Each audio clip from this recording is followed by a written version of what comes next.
Hi, everyone. My name is Dr. Kristen Lindgren, and welcome back to the podcast.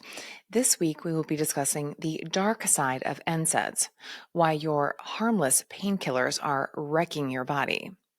Here's a story you've lived. You sprain your ankle. It swells up like a balloon. You hobble to the medicine cabinet, pop a few ibuprofen, and call it a day. You figure it's helping with the pain and inflammation. Just a little pill to help you get through the day. No harm, no foul, right? Well, what if I told you that that little pill just sabotaged your body's ability to heal? That for the next 300 days, yes, nearly a year, your collagen production will be compromised because you interfered with the delicate healing cascade. That your bones, tendons, and ligaments will never fully regenerate the way they should. And that's just the tip of the iceberg when it comes to what NSAIDs are doing to your body. Today, we're exposing one of the biggest lies in medicine, the safe and effective NSAIDs that are anything but.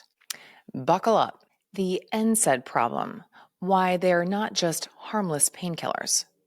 NSAIDs, or nonsteroidal anti-inflammatory drugs, are among the most commonly used medications in the world, marketed as safe and available over the counter. These drugs, ibuprofen, naproxen, diclofenac, and their prescription strength cousins, are handed out like candy for pain, injuries, arthritis, headaches, and even period cramps. But what if I told you these so-called safe drugs have been linked to heart attacks, kidney failure, gut destruction, bone fractures, and even long-term tendon damage? Despite decades of evidence, they're still pushed by doctors, Big Pharma, and regulatory agencies who stand to profit from the chronic pain industry. I'm on a mission to review some of the most widely prescribed, used, and dangerous medications on the planet. We've already talked about statins and SSRIs. Today, I'm taking down NSAIDs. If learning why you should throw your Advil in the trash sounds interesting to you, then grab your headphones and let's go. What are NSAIDs? Non-steroidal anti-inflammatory drugs are marketed as medications that treat fever, pain, and inflammation. They work by inhibiting two enzymes, COX-1 and COX-2. COX is short for cyclooxygenase, so you can just get your mind out of the gutter right now. I'm going to be saying COX all over the place here. If you're noticing a pattern, you should. Many medications work by stopping your body from doing something God very intentionally designed it to do. The COX enzymes are required for your body to make prostaglandins, signals that repair damaged tissue, depending on where they're produced. Did you hear that? Prostaglandins fix problems. You need these. So, why would you take a medication that literally stops your body from fixing itself? I'd like to break down exactly how NSAIDs wreak havoc on your health, starting with their impact on healing. Let's get into it. How NSAIDs wreck your body. NSAIDs destroy your body's ability to heal. Your body has one job when you get injured: repair the damage. It does this through a carefully orchestrated cascade of inflammation, collagen production, and tissue remodeling. NSAIDs disrupt this healing process by blocking COX-1 and COX-2 enzymes, cutting off the very signals that tell your body to heal itself. Collagen takes 300 days to fully regenerate. NSAIDs block fibroblast activity, which means your body can't make type 1 collagen, the essential protein for repairing ligaments, tendons, and bones. If you take NSAIDs in the first 2 weeks after an injury, you are absolutely sabotaging your recovery. This has been known since the 1990s, yet doctors still prescribe NSAIDs post-surgery and post-injury. NSAIDs impair bone healing. If you have a fracture, even a stress fracture, NSAIDs should never be taken. They disrupt osteoblast or bone building and osteoclast bone repairing function, making fractures slower to heal and more likely to refracture. Studies show a significantly higher rate of non-healing fractures called non-unions and pseudoarthrosis in adults who take NSAIDs. NSAIDs are a disaster for your kidneys. Your kidneys are your body's filtration system. They work around the clock, removing toxins and regulating fluid balance. Every day, they filter about 50 gallons of blood. That's like all of your blood 25 times, more often than you tell your kids to pick up their crap. NSAIDs block prostaglandin production, leading to a whole host of problems with your beans. And like most delicate machinery, your kidneys need proper lubrication to function. In this case, that lubrication comes from, you guessed it, prostaglandins. NSAIDs block prostaglandin production, leading to acute kidney injury, chronic kidney disease, hypertension, edema, hyperkalemia or dangerously high potassium levels, nephrotic syndrome. NSAIDs are one of the leading causes of kidney failure worldwide. Long-term NSAID use increases kidney disease risk by 68 to 154%, depending on the specific drug. Even short-term use can cause permanent kidney damage. NSAIDs wreck your gut. Your gut wall is your first line of defense against inflammation and autoimmune disease. NSAIDs tear holes in it. By blocking protective COX-1 and the mucosal prostaglandins it makes, NSAIDs thin the stomach lining, causing ulcers and internal bleeding.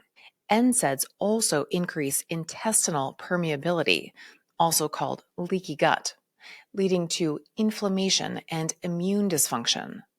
They trigger inflammatory bowel disease and cause worsening of conditions like Crohn's and ulcerative colitis.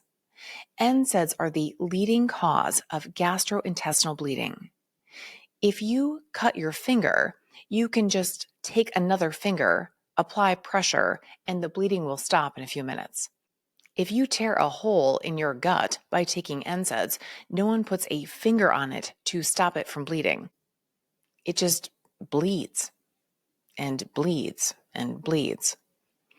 When I worked in the ER, we frequently had patients bleed to death on their way to the hospital from Advil. 16,000 to 20,000 Americans die every year from NSAID-related GI bleeds. Many more are hospitalized with severe ulcers and gut damage. NSAIDs increase your risk of heart attacks and strokes. So where are we at now? You can't heal, you can't pee, there's a hole in your stomach, and now you get to have a stroke. Isn't this fun? All with an over-the-counter painkiller any teenager can buy from a gas station. Okay, so on to heart attacks and strokes. The COX enzymes inhibited by NSAIDs also play a critical role in blood clotting and artery health. COX-2 inhibits a prostacyclin that helps to thin the blood. COX-1 enzyme inhibition interferes with normal platelet function, which helps your blood to clot. There are some other pathways involved here, but the bottom line is that NSAIDs both increase and decrease clotting at the same time. You might think that would get you a net neutral, but you would be wrong.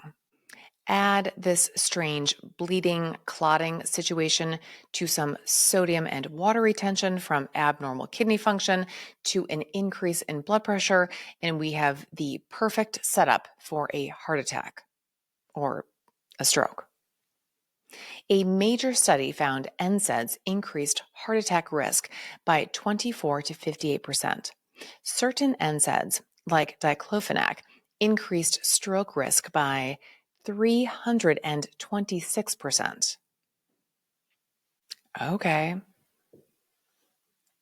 For people who already had a heart attack, taking NSAIDs increased their risk of dying by up to 108%. The Vioxx scandal. Anyone remember this nightmare? Let me refresh your memory. It was September 30th, 2004, the day Merck finally pulled Vioxx off the market. Vioxx was an NSAID that selectively inhibited COX-2. People were starting to notice the gut carnage from the COX-1 inhibition associated with traditional NSAIDs, so Merck had the brilliant idea to make an NSAID that was, quote, safer on the stomach. And so Vioxx was born and introduced to the market in 1999 as a safer alternative to regular NSAIDs. Well, that turned out not to be the case, actually. 5 years after its introduction to the market, Merck made the decision to electively discontinue production of Vioxx in 2004, a seemingly respectable move. While it might have been easier on the gut, post-marketing data suggested Vioxx had been linked to a small risk for heart attacks and strokes. Merck claimed they were acting in the interest of public safety, but you probably won't be too shocked to find out that they knew about these dangers years before they pulled their wonder drug from the market. Actually, they knew about these risks before the drug was even launched, as early as 1998, or 97, or 96.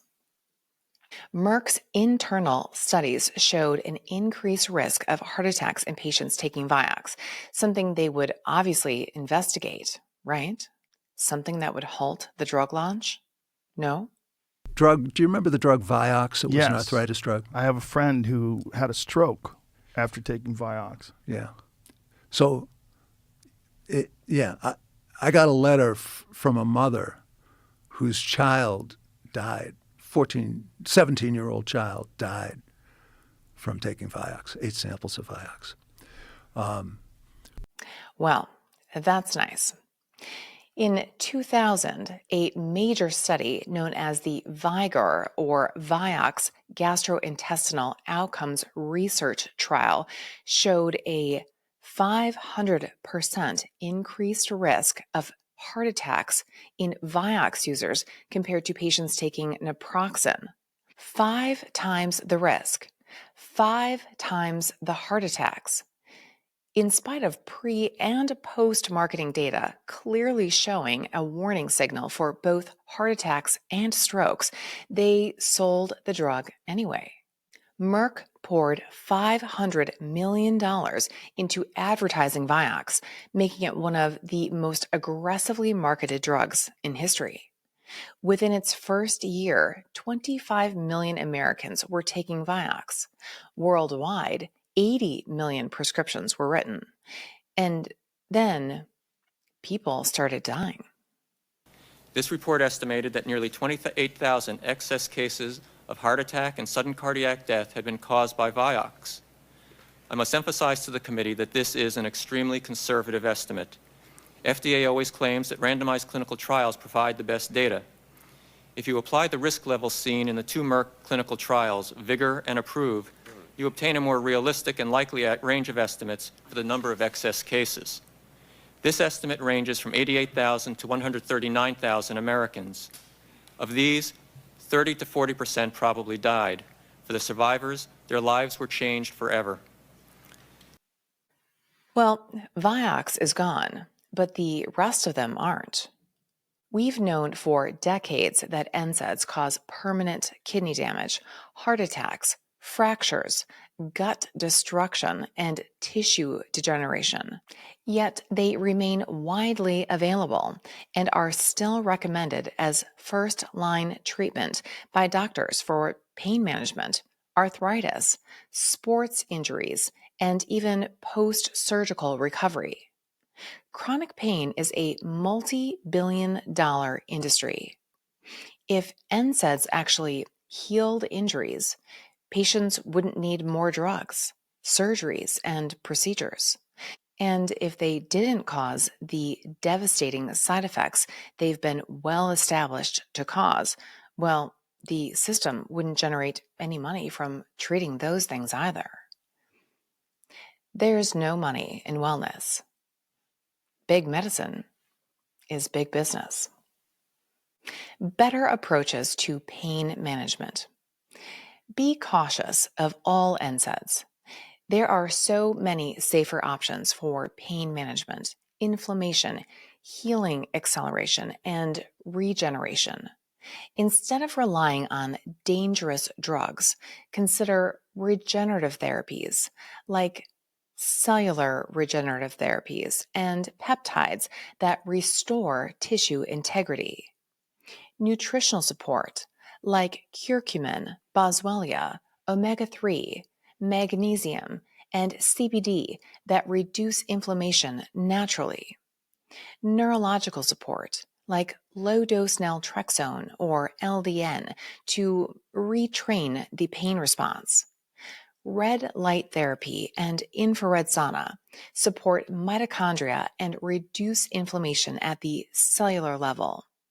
Comprehensive testing, identifying and addressing hidden infections, autoimmune issues, and systemic inflammation that may underlie the real cause of pain. Final thoughts. Who profits from your pain? At the end of the day, this isn't just about one drug. NSAIDs are still handed out like candy, despite overwhelming evidence of heart damage, kidney failure, and gut destruction. The same doctors, journals, and regulators who let Vioxx kill 120,000 people, conservatively, are still running the show. If we don't start questioning the narrative, reading the fine print, and demanding better alternatives, history will keep repeating itself. So, the next time your doctor casually tells you to just take ibuprofen for that sore knee or back pain, ask yourself, do you really trust the system that told us Vioxx was safe?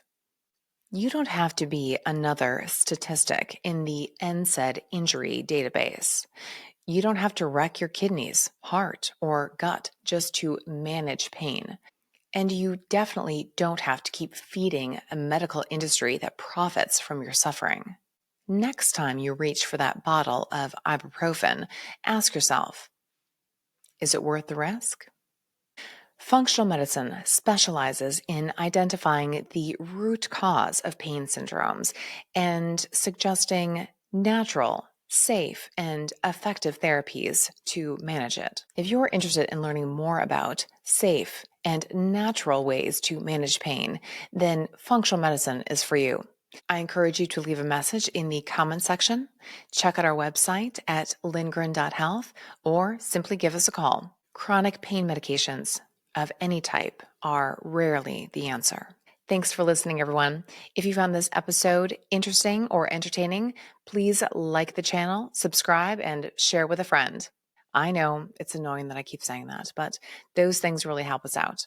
Until next time, keep learning, keep questioning, and know that you are in charge of your own healthcare. We'll see you for the next one. Bye for now.